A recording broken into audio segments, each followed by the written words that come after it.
सभी श्रोताओं को मेरा नमस्कार। आप सभी का स्वागत है हमारे YouTube चैनल कहानी टॉकीज पर। तो आइए आज जसपान करें दशा माता व्रत कथा का।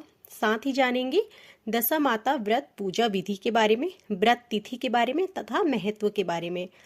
संपूर्ण जानकारी प्राप्त करने के लिए हमारी वीडियो को अंत तक देखें और यदि आप हमारे चैनल पर नए हैं तो हमारी वीडियो को लाइक करें और हमारे चैनल को सब्सक्राइब करें और बेल आइकन दबाएं, जिससे कि हमारी वीडियो प्रसारित होते ही आपको जानकारी मिल सके।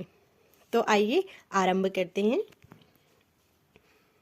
आप सभी को दशा माता व्रत 2023 की हार्दिक बधाई और शुभकामनाएं। 2023 में व्रत की तिथि सर्वप्रथम जानते हैं कि कौन है दशा माता।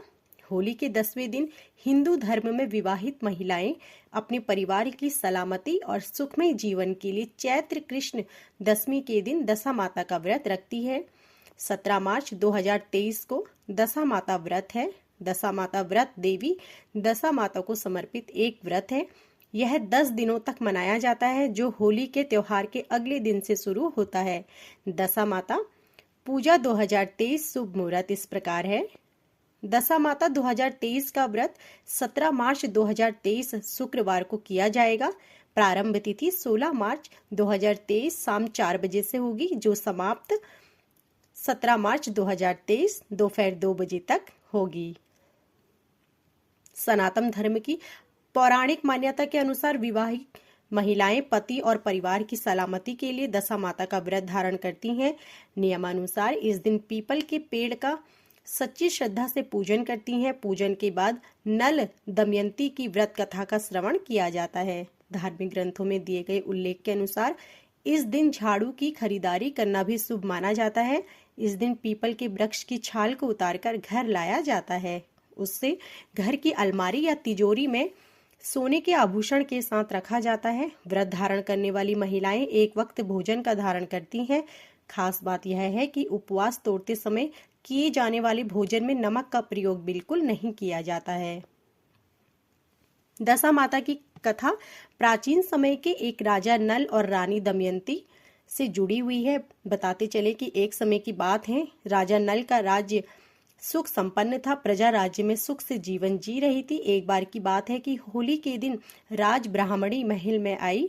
उन्होंने रानी को दशा माता का डोरा दिया, जिसके बाद उन्होंने रानी से कहा कि आज के दिन से सभी स्त्रियां दशा माता का व्रत रखकर डोरा धारण कर रही हैं। ऐसा करने से कष्टों का नाश होता है तथा सुख संपदा आती है। रानी ने उस धागे को विधि के अनुसार अपने गले में बांध दिया तथा दशा माता का व्रत रखने का निर्णय कर लिया। अचानक कुछ ही दिन बाद राजा की नजर रानी दमयंती के उस गले के डोरे पर पड़ी तो उन्होंने पूछा, आप महारानी हो, हीरे जवाहरात आपके किसकी कमी है? फिर से गले में ये डोरा क्यों डाला है? कहते हुए झट से वह डोरा तोड़कर जमीन पर फेंक दिया। दमयंती और उसने फेंके हुए डोरे को उठाया तथा नल से कहा, राजन, आपने दशा माता का अपमान करके अच्छा नहीं किया। एक दिन रात में जब राजा सो रहे थे तो दशा माता उनके सपने में एक बुढ़िया के रूप में आई और कहा, राजन, आपका भाग्य अच्छा चल रहा था, मगर अब बुरा वक्त आरंभ होने वाला है। आपने मेरा अपमान जो किया है। इतना कहते हुए वह अदृश्य हो गई। इस बात को कुछ ही दिन बीते थे कि राजा नल का राज्य कंगाल होने की कगार पर आ खड़ा हुआ। राजा के समस्त ठाट बाट, रजवाड़े, हाथी घोड़े, धन दौलत सब नष्ट हो गई। तब राजा ने रानी से कहा, आप अपने मायके चली जाओ। मगर दमयंती ने कहा, मैं आपको इस हालात में छोड़कर कैसे जा सकती हूँ? जो भी हो, हम मिलकर परिस्थितियों का सामना करेंगे। तब राजा नल ने कहा, तो हमें रोजी रोटी के लिए किसी अन्य राज्य में जाकर नौकरी करनी पड़ेगी। यह सोचकर राजा रानी वहां से चल पड़े। राह में उन्हें एक भील राजा का महल दिखाई दिया। वे वहां गए तथा अपने दोनों राजकुमारों को भील राजा के यहाँ अमानत पर छोड़ आए। कुछ दूर निकले तो उनके एक मित्र राजा का महल आया। जब वे दोनों वहां गए तो राजा ने उनका खूब आदर सत्कार किया। अच्छे पकवानों के साथ उन्हें खाना खिलाया तथा रात को अपने ही शयन कक्ष में सुला दिया। रात में अचानक राजा की नजर एक खूंटी पर टंगे कीमती हार पर पड़ी, जिससे वह महल की खूंटी तेजी से निकल रही थी। कुछ ही देर बाद वह उसे निगल गई। राजा की हैरानी का कोई पार नहीं था। उसने रानी को यह बात बताई तथा रातों रात वहां से भाग निकलने को कहा। यदि राजा ने सुबह हार के बारे में पूछ लिया तो वे क्या जवाब देंगे।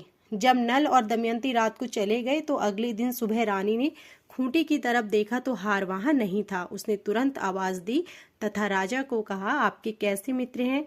आपने रात में उन्हें यहाँ ठहराया और वे यहाँ से चोरी करके भाग गए। राजा ने रानी को समझाने की पूरी कोशिश की कि उन्हें चोर मत कहो, आप धीरज रखो, वे मेरे मित्र हैं तथा ऐसा नहीं कर सकते हैं। जब नल और दमयंती आगे के लिए निकले तो उनकी बहन का घर आया। किसी मुखबिर ने उनकी बहन तक यह संदेश पहुंचा दिया था कि उनके भाई और भाभी अकेले बुरी हालात में यहाँ आए हैं। बहन थाली में कांदा रोटी लेकर गई और भाभी को दिया। राजा ने अपने हिस्से के भोजन को खा लिया था तथा रानी ने उसे गाड़ दिया। जब वे वहां से आगे निकले तो नदी का किनारा आया। राजा ने कुछ मछलियां पकड़ी तथा रानी को उसे भूनने के लिए देकर स्वयं गांव के साहूकार के यहाँ गया, जो उस दिन सामूहिक भोज करवा रहा था। राजा जब स्वयं खाकर अपनी पत्नी के लिए खाना लेकर आ रहा था तो एक पक्षी ने उस पर झपट्टा मारकर सारा खाना गिरा दिया। इससे राजा बहुत व्यतीत हुए। उन्होंने सोचा रानी के मन में यही रहेगा कि वह अकेला खाकर आ गया। वहीं दूसरी तरफ रानी की मछलियां जीवित होकर नदी में कूद गई तो उन्हें भी यह लगा राजा सोचेंगे कि रानी अकेले उन्हें खा गई। दोनों मिले तो आंखों ही आंखों में एक दूसरे की बात को भाप गए तथा आगे की यात्रा के लिए निकल पड़े। आगे चलते चलते रानी का मायका आ गया। अब राजा रानी ने यहीं पर काम कर लेने का निश्चय किया। रानी अपने ही पिताजी के राज दरबार में दासी बनकर रहने लगी तथा राजा उस गांव के एक तेली की घानी में काम करने लगा। कुछ महीने बाद होली का दशा आया। उस सभी रानियों ने स्नान किया तथा सिर धोया। दासी ने भी स्नान किया। उस दासी दमयंती ने सभी रानियों का सिर गूथा। उसने राजमाता का भी सिर गूथा। तब राजमाता ने कहा, मैं भी आपका सिर गूंथ देती हूँ। राजमाता दासी का सिर गूंथने लगी कि उन्हें सिर पर पद्य का निशान दिखाई दिया तो उनकी आंखों में आंसू आ गए। एक आंसू दासी की पीठ पर छलका तो उसने राजमाता के रोने का कारण पूछा। तो राजमाता भावुक होकर कहने लगी, मेरी भी एक बेटी है जिनके सिर पर पद्य का निशान है। मुझे यह देखकर अपनी बेटी की याद आ गई। तब दासी ने कहा, सच उगल डाला और अपनी माँ से कहा कि मैं दशा माता का व्रत रखूंगी तथा अपने पति की गलती की माफी की याचना करूंगी। जब दासी की माँ ने अपने ज्वाई के बारे में पूछा तो दासी ने बताया कि वो गांव के घासी के यहाँ काम करते हैं। तब सैनिकों को वहां भेजा गया। राजा को महल में बुलाया, उन्हें नवीन वस्त्र पहनाए तथा भोजन कराया। रानी दमयंती ने दशा माता का व्रत रखा। उनके आशीर्वाद से राजा रानी के दिन लौट आए तथा दमयंती के पिता ने खूब सारा धन, लाव, लश्कर, हाथी, घोड़े आदि देकर बेटी जमाई को विदा किया। घर वापसी के बाद रास्ते में वे स्थान पर गए जहां मछलियों को भूना था। तब दोनों ने पक्षी द्वारा भोजन गिराने तथा मछलियों के जीवित हो जाने की एक घटना एक दूसरे के साथ साझा की। जब वे अपनी बहन के गांव गए तब रानी ने जिस जगह भोजन गाड़ा वहां देखा तो सोना और चांदी थे। अब राजा और रानी अपने मित्र राजा के महल भी गए। वहां उनका खूब आदर सत्कार हुआ तथा विश्राम के लिए उसी कक्ष में भेजा। रात को राजा ने देखा तो उसी खूंटी से वह कीमती हार निकल रहा था जिसने उसे निगल लिया था। अगले दिन वे भील राजा के यहाँ गए तथा अपने पुत्रों को लेकर राजधानी पहुंचे। नगर पहुंचते ही उनका खूब आदर सत्कार हुआ तथा राजा नल उसी ठाट बाट से राजा बन गए। दोस्तों, यदि आप सुखमय जीवन जीने के लिए तमाम कोशिश कर रहे हैं तो उसके बावजूद आपके जीवन में सुख समृद्धि नहीं आ रही है, यानी दूसरे शब्दों में समझें तो जब भाग्य उल्टा खड़ा हो जाता है तथा जीवन में बुरे दिनों का सामना कर रहे हैं तो इस समस्या से एक तरीके से निजात पाई जा सकती है। वह है दशा माता का व्रत। दशा माता का व्रत रखने से तथा विधि विधान के अनुसार उनकी पूजा करने से तमाम संकटों से छुटकारा पा सकते हैं। दशा माता की कथा, पूजा, मुहूर्त, शुभ विषय के बारे में जानते हैं। चैत्र माह के कृष्ण पक्ष की 10वीं तिथि को यह व्रत विशेष रूप से सुहागन स्त्रियों द्वारा किया जाता है। दशा माता के व्रत की पूजा विधि तथा तरीका इस प्रकार है, जिसे ध्यान में रखते हुए पूजा की जाए तो सुखद फल की प्राप्ति होती है। सुबह नहाने धोने की बाद इस व्रत को धारण किया जाना चाहिए, जिसकी पूजा घर में ही संपन्न की जा सकती है। घर के एक साफ सुथरे कोने में स्वास्तिक का चिन्ह बनाएं तथा उनके पास 10 बिंदियां बनाएं। पूजा की सामग्री में रोली, मौली, सुपारी, चावल, दीप, नैवेद्य धूप आदि को अवश्य लाएं। अब दशा माता की बेल बनाएं, जो एक धागे में गांठे से बंधकर उन्हें हल्दी रंग में रंगकर बनाएं। पूजन के बाद इसे गले में धारण करना चाहिए। यह धागा वर्ष भर गले में धारण किया जाता है। अगले वर्ष की दशा माता के पूजन तक इसे पहनकर रखा जाता है, जिसे पूजा के बाद उतार दिया जाता है। इस धागे को पहनने के बाद मानव मात्र का बुरा वक्त समाप्त होकर अच्छे समय की शुरुआत होती है। दशा माता व्रत पूजन विधि सामग्री इस प्रकार है।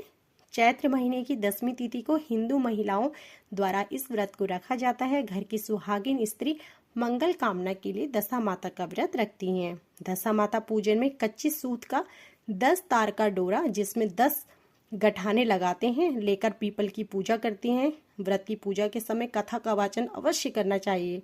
एक ही प्रकार का अन्न एक समय ही खाना चाहिए। दशा माता बेल के पूजन के बाद इसे गले में पूजा जाता है। यह व्रत आजीवन किया जाता है, जिसका उद्यापन नहीं किया जाता। तो यह थी हमारी आज की वीडियो। आशा करती हूँ कि आपको हमारी यह वीडियो पसंद आई होगी। ऐसे ही धार्मिक व्रत कथाओं तथा पूजन विधि के बारे में जानकारी प्राप्त करने के लिए हमारी वीडियो को लाइक करें और हमारे चैनल को सब्सक्राइब करें और बेल आइकन दबाएं, जिससे कि हमारी वीडियो प्रसारित होते ही आपको जानकारी मिल सके। आप सभी का धन्यवाद।